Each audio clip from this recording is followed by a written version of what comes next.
my butthole could just explode. The worst thing is definitely just sex. The worst, the sex.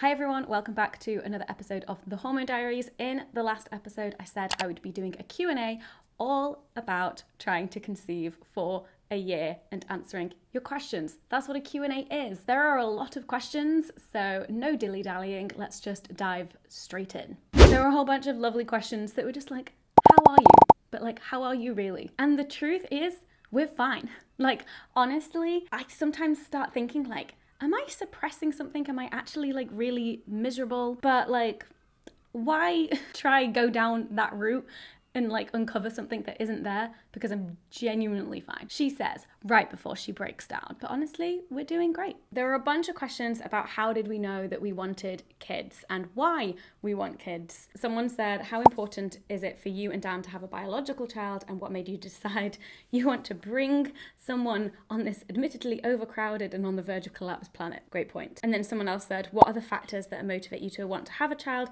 And in particular, what thoughts have you given to the environmental costs of another human, and how do you think about the trade-offs between those costs and whatever your motivations are, or whatever benefits to the world that you imagine? Is that something you spend time thinking about? So yes, these are things that we think about, but I also try not think about too much. I showed these questions to Dan yesterday, and his answer was basically, well, birth rates are declining and we need young people, and the like world's population is going to like peak and then start declining and then like plateau at some point, is apparently what people are saying, according to my husband. And basically it's not as simple as we're destroying the climate, so we should not have children. And we just happen to be people who want to raise children. Just the general, why do you want children? I think Dan and I both just want to raise little humans, and give them a good life and give them lots of love and support and let them grow and blossom and kind of be a witness to that. Someone asked, have you or Dan always wanted kids since you were both very young, or is it something that you only realized you wanted in the last few years? We're both people who have always wanted kids. I think I wanted kids ever since my sister was born, and I was 2 years old then. So there's a bunch of questions about having biological child, adoption, all of that stuff. Someone asked, is it mandatory for you to have a biological child? No, it's absolutely not mandatory. It's something that I think I want more than Dan wants. I would love to be able to experience a pregnancy, and I also am wrestling with that being perhaps a selfish motivation, but that's just how I feel. But I also feel like fine if I can't. I don't know, it's a weird one. It's like, if I can, then I want to really do it, like I want to give it a go, but if I can't, then that's fine. And so we're currently trying to figure out if I can. And then like, once we know if I can or can't, then move on. Someone asked, after a year, don't you just want to give up? Which to me is such a ridiculous question, because Dan and I have made the decision to be parents, and this part of that journey of being parents is such a tiny portion of it. Like, in theory, we're going to be parents for the rest of our lives, and so why would we give up now?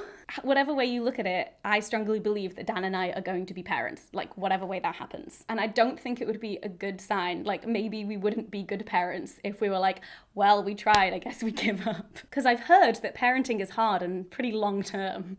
So, resilience. Lots of questions about if we would consider adoption. Yes, absolutely. But again, like, it's not a simple process. So I think we're going to continue going down the route that we are now, and then later down the line, maybe for another child, consider adoption. We will see. I was doing some very surface level reading into adoption in the UK, and one of the things that it said was that you can't start the adoption process until you haven't been trying to conceive for 6 months. Like, you have to have stopped your like fertility journey, and then it has to be 6 months later before they let you start the adoption process. I think because you need to kind of be emotionally separated from that and kind of have that closure. This is an interesting question. Have you considered how far you will go on this journey, like fertility drugs, IUI, IVF, adoption. So we haven't sat down and had like the full-on conversation about this is how much money and this is how much time we're willing to spend,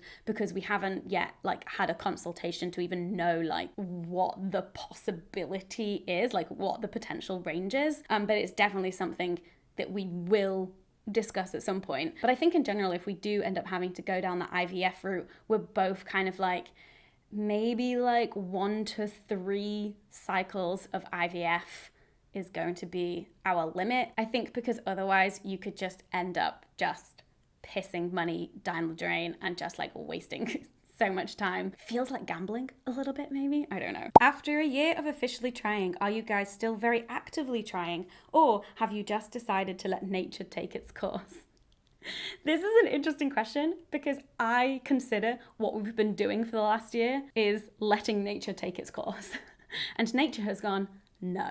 So I don't really know how to answer that, because we've done the trying to let nature take its course thing. And so now we're actually looking into taking nature into our own hands. But we're still trying, obviously. Like, there's no point in just being like ceasing all sexual activity. There are a couple of questions about if I regretted sharing this journey online. And no, I honestly am really grateful that I made the decision to do this, because it's meant that I've been able to connect with some of you, hear other people's stories. It makes me feel a whole lot less alone in this process. And I think being so public about it means that friends of mine feel like that they can just ask me how it's going rather than being like, oh.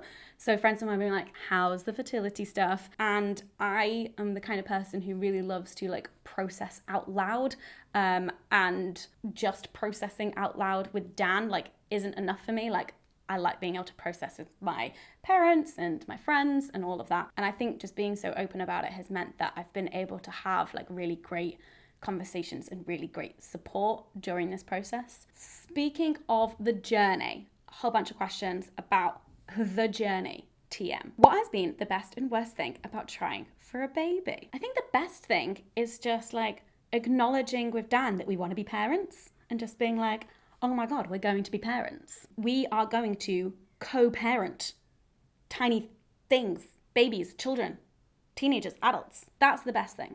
It's just kind of like looking at Dan and just being like, father of my future children.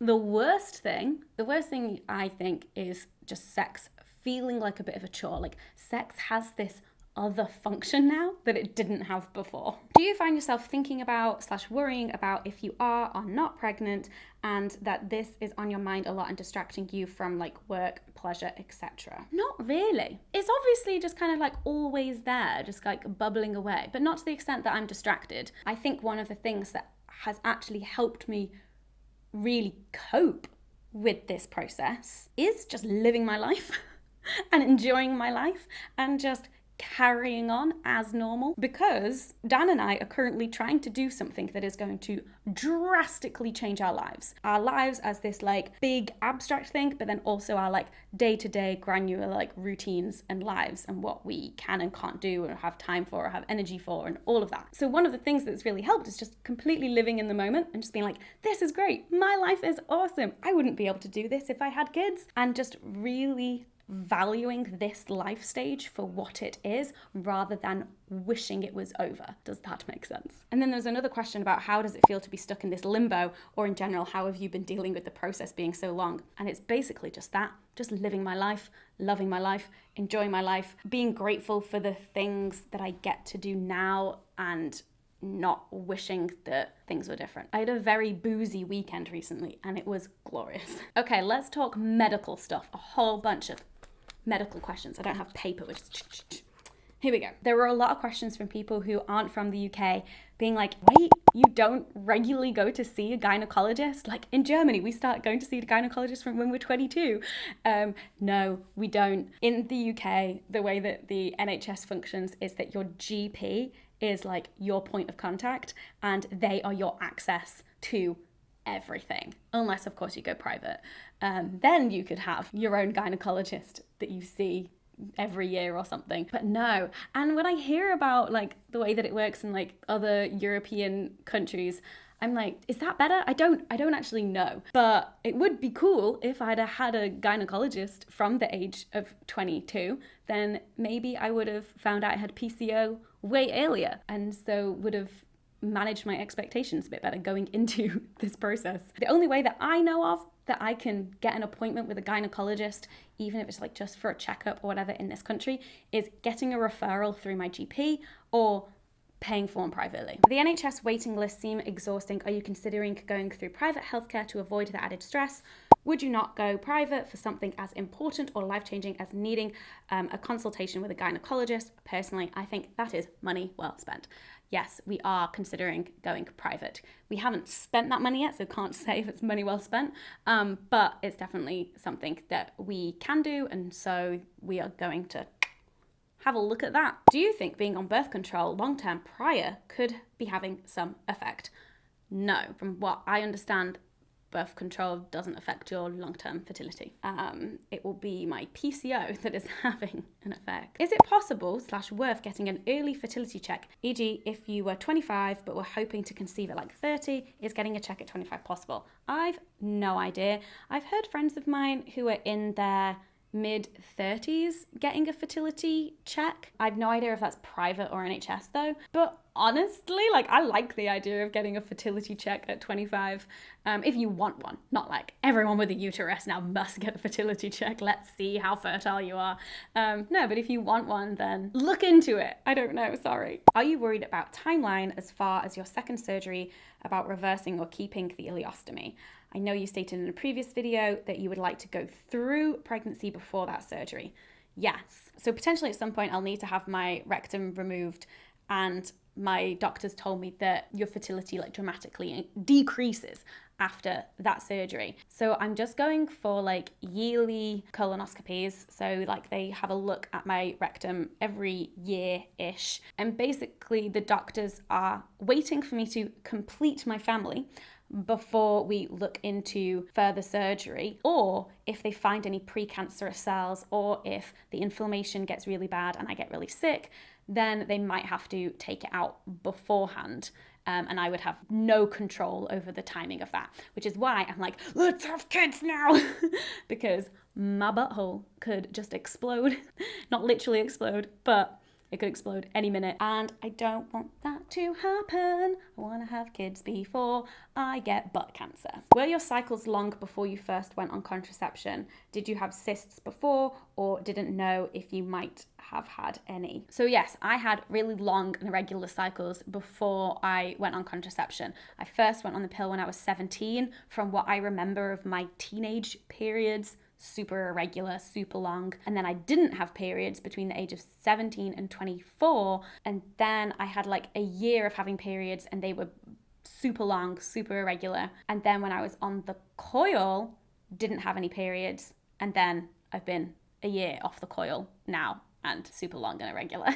So I didn't know that I had cysts on my ovaries because I'd never had it checked before, but I'm assuming that those cysts have maybe been there the entire time and making my period super irregular this entire time. I'm so curious about PCOS and PCO and all of the things in relation to the body when we aren't talking about getting pregnant. For example, if you have a 40-day long cycle, so what? If you don't want kids, does it matter?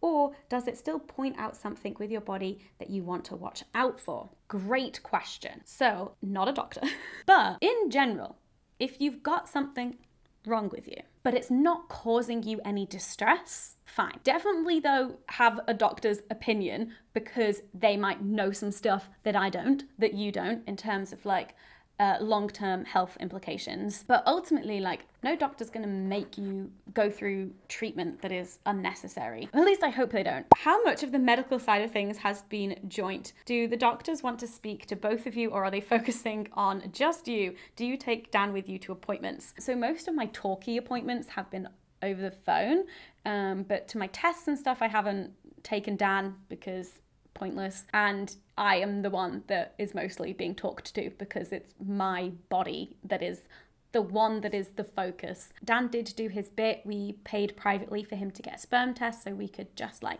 know where he's at. So he did that. I did not go with him. But yeah, I think there is just so much more that can go wrong when you have a uterus. There are all sorts of different like tests to get and things to check. Whereas with the sperm, why has it gotta be so straightforward? Like, why can't it just be super straightforward with me? But alas, It is not. I was wondering if you could recommend or interview or give some information about this process, but for women loving women couples. I'm not trying to conceive at the moment, but we've got it in the back of our minds for the future because of how expensive it is. I've seen a couple of LGBTQ creators talking about the process, but understandably they don't want to talk about the more intimate details, and it would be so helpful. I can't really recommend anything other than probably videos that you've seen, like Jessica and Claudia and Rose and Rosie at this point. Megan and Whitney are currently running a campaign for fertility equality for LGBTQ plus couples. So I would definitely check out the stuff that they're making around their campaign and their experience, because they know a whole lot more about that process and what it involves for queer couples, especially for queer women. But it's also a topic that I definitely want to explore on the podcast at some point in the next season of doing it. Okay, questions about me and Dan. I asked him these questions last night so I could actually accurately answer on his behalf. How has trying to conceive for a year affected your relationship with sex, sexuality, and each other? Like, how is Hannah and Dan plus sexuality now different to Hannah and Dan plus sexuality a year ago? Sex definitely does feel different just because it has like this different meaning now. During this entire process, we have definitely gone through phases. I think we're in a really good phase right now, but we definitely went through a like forcing it phase, and then that sent us into a like, don't even touch me, like sex is the last thing that I want right now, like I can't even think about it. And now we're getting back into a bit more of a healthy, like natural rhythm with it, where it doesn't feel like a chore and where we're genuinely enjoying it. Is trying for a baby hard on the relationship at times? No. We chatted about this last night, but no, we don't feel like it has been. I have PCOS and I now have a 1-year-old. It was a long journey and we are now trying again. My husband said he often beat himself up every time I got my period because he felt like he had failed. Does Dan feel similar? So Dan said he doesn't feel similar. And he was just like, well, all I can do is jizz in woman. And if I jizz in woman, then that's it. That's all I can do. Everything beyond that, out of my control. Dan is a very practical person. He's one of those people that is just like, okay, what is within my control? What is not within my control? I will only focus on the things that are in my control. If it's out of my control, it will not affect me mentally, emotionally at all. Like, honestly, I wish I could get like that, but it does rub off on me. You know, we're both doing our bit. Anything beyond that, out of our control. So if we're showing up, if we're doing the thing, then like, not failed. How do you stay positive and optimistic with so many ups and downs? So when Dan saw this question, he was just like, there are no ups. It's not really a roller coaster. It's just kind of like, it's pretty neutral with the occasional downs.